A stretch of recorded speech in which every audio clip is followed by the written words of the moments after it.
यार लग तो ये रहा है कि भाई ये लड़का अली तरीन जो है ना ये बाज नहीं आएगा। इसने अपनी टीम गंवा दी मुल्तान सुल्तान, किसी भी ने इसको निकाल दिया पीएसएल से, बट फिर भी ये अब बाज नहीं आ रहा। तो अभी अली तरीन ने ना एक ओपन लेटर निकाला है पीएसएल टीम मैनेजमेंट को और इन सारी टीम्स को, जिसमें इसने बताया कि भाई पीएसएल को किस तरह बेहतर किया जा सकता है और क्या क्या फ्लॉज हैं, उस पर क्या किस तरह काम किया जा सकता है। आई एम श्योर उस पर पीसीबी को तो बहुत जल्दी होगी इस पे। तो उसमें इसने सबसे पहली चीज बोली है कि भाई प्रोफेशनल मैनेजमेंट लाना चाहिए, स्ट्रक्चर लाना चाहिए। अभी के जो लोग हैं वो प्रोफेशनल नहीं है, इनको कुछ नहीं पता। मतलब पीएसएल के लिए एक अलग से कोई डिपार्टमेंट बनना चाहिए पीसीबी में जो पीएसएल को संभाले, परमानेंट लोग हों जिसको देखें। उसने फर्दर इस पे बोला कि भाई अभी कुछ प्लेयर्स हैं जो कभी वो इंटरनेशनल हो जाते हैं, कभी उनको लोकल बना देते हैं, कोई स्ट्रक्चर नहीं है, कोई अकाउंटेबिलिटी नहीं है। मेरे ख्याल से तो ये बिल्कुल बिल्कुल सही बात है इसकी, क्योंकि हमने भी बहुत बार बात की कि भाई ये पता नहीं किसी भी प्लेयर को कभी वो उसको इंटरनेशनल बोल देते हैं, कभी लोकल बोल देते हैं। अभी आपने देखा ऑक्शन के बाद क्या हुआ, आपने बोला कि पहले डायरेक्ट साइनिंग होगी, नहीं होगी, लोग ऐसे ही आ जा रहे हैं टीम्स में, कुछ नहीं पता चल रहा, फिर बीच में ट्रेड खुल गया।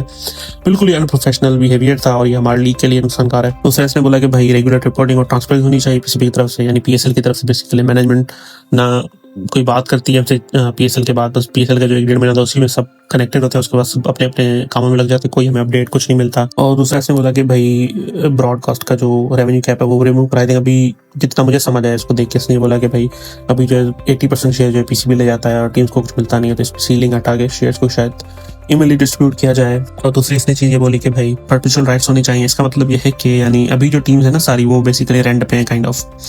जो अभी सबके पास जो लाइसेंस है वो 10 साल का है, उसके बाद फिर पीसीबी की मर्जी है वो रिन्यू करे ना करे। तो इसने बोला कि भाई पीसीबी को चाहिए ये टीम्स हमेशा के लिए बेचते हैं ओनर्स को, यानी ताकि फिर जो ओनर होगा उसका कंट्रोल होगा। अभी तो पीसीबी को जो पसंद नहीं आता उसको निकाल देता है। ये बेसिकली अपनी बात कर रहा है कि बेचारा इसकी जो बातें पीसीबी को समझ नहीं आई तो पीसीबी ने इवेंचुअली इसको निकाल दिया। फिर जो है इसने बांग्लादेश प्रीमियर लीग की एग्जांपल दी। मेरे ख्याल से बहुत अच्छी एग्जांपल उसने दी है कि बांग्लादेश प्रीमियर लीग हालांकि हमसे भी ज्यादा पुरानी है, 12-13 साल हो गया उसको, बट अभी भी उसके फ्रेंचाइज ओनर्स डिफॉल्ट करते रहते हैं, प्लेयर्स नहीं आते, प्लेयर्स के पेमेंट के इश्यूज होते हैं, हमेशा हर साल होता है। आपने भी देखा होगा कि बांग्लादेश प्रीमियर लीग में हर साल होता है कि इश्यूज आते हैं और मीडिया पे बार बार के इश्यूज आते हैं, किसी को पेमेंट नहीं होती, टूर्नामेंट के बीच में टीम्स डिफॉल्ट कर जाती है, ओनर्स भाग जाते हैं।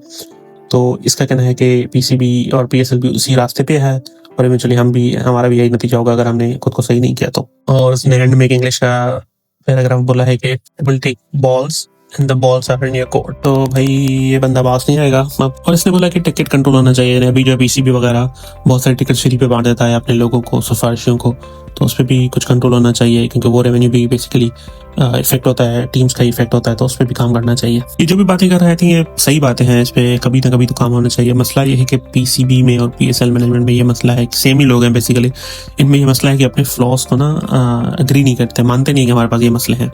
ये आपने देखा पाकिस्तान टीम के साथ भी वही हो रहा है। ये लोग बोल रहे हैं कि पाकिस्तान टीम में कुछ भी खराब नहीं है, सब सही चल रहा है, उसमें बहुत सारे, हालांकि उसमें बहुत सारी चीजें खराब है। तो ये पीएसएल के साथ भी यही कर रहे हैं ये लोग। अभी क्योंकि पीएसएल की तूती बोल रही है, यानी बहुत ऊपर है, पीएसएल चल रहा है, बहुत फेमस है, टीम्स आ रही हैं, लोग आ रहे हैं, स्पॉन्सर्स आ रहे हैं, तो अभी ये लोग बिल्कुल चौड़े में चल रहे हैं कि हमें कोई गलती नहीं है, कुछ नहीं है, बट आई थिंक इनको सही करना पड़ेगा, अदरवाइज ये भी इनके गले पड़ने वाला है।